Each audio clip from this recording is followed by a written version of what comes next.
I have a layout here that I made with Shabby Princess background paper. It's just a fabulous paper. It was a freebie from their site. Always great stuff from there. The technique for today is to punch a shape out of a piece of paper, as I did here with this music note. To show you how I did this, I'm going to get rid of all of my layers except for my paper so that I can recreate this for you. I'm going to get my rectangular marquee tool, and I'm going to just make a selection out here on my paper.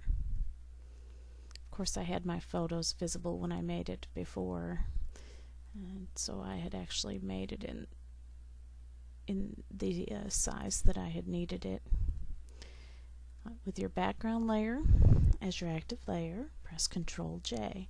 And you'll see down here in the layers palette now that I have cut that shape out of the paper.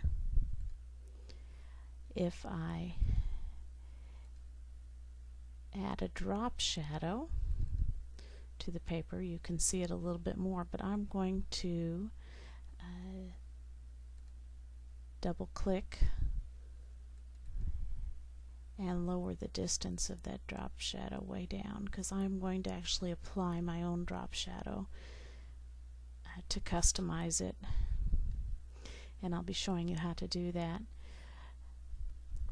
Find the custom shape tool,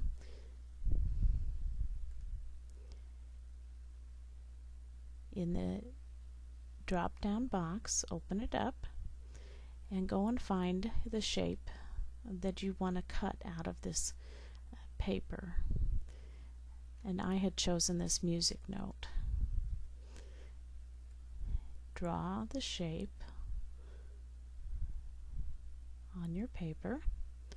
It doesn't matter what color it is, we're just using it as a template, and click Simplify. I'm going to activate my Move tool and position it exactly how I want it on the paper. I'm going to hold down my Control key and click on the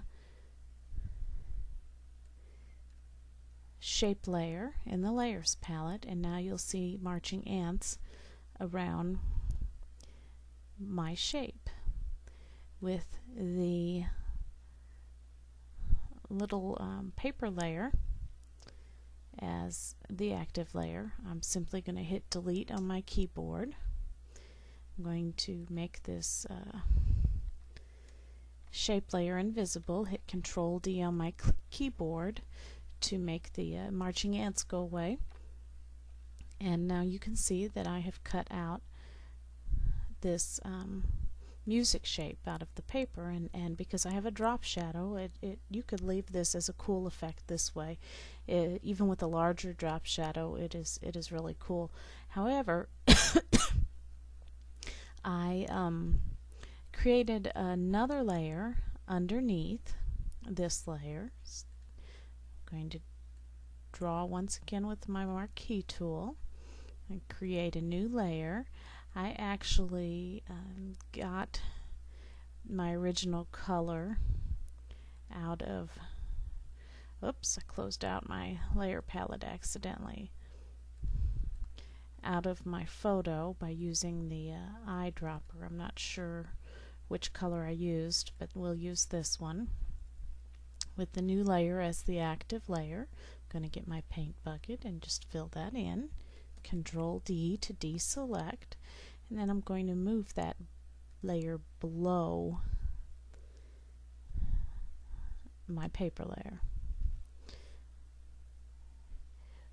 Now to make that into a custom drop shadow, I'm going to go up and I'm going to use the blur, Gaussian blur,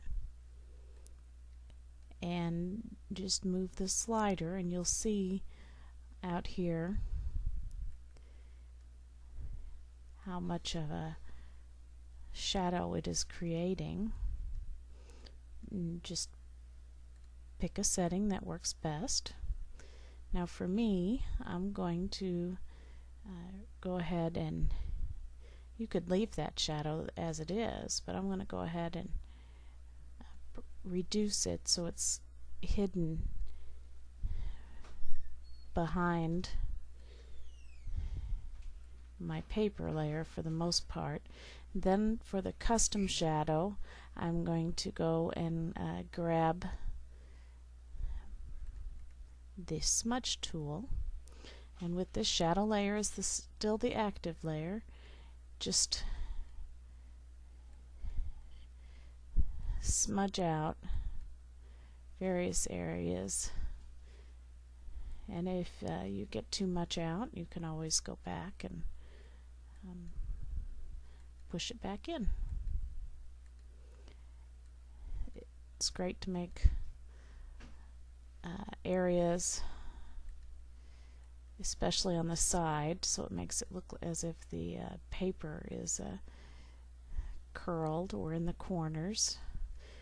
And I'm not going to go through doing this a lot because it is too time consuming for the video, but you can kind of see how that happens, how that works. You can, this original shape layer, I'm not even going to use it anymore. I can drag it up to the trash can and delete it.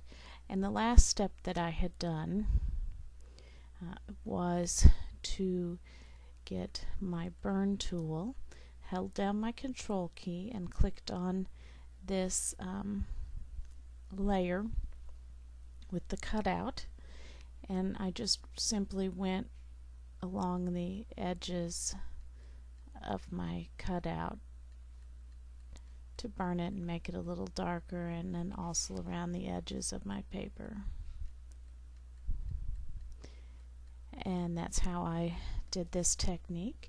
I'll go back once again and show you my final layout.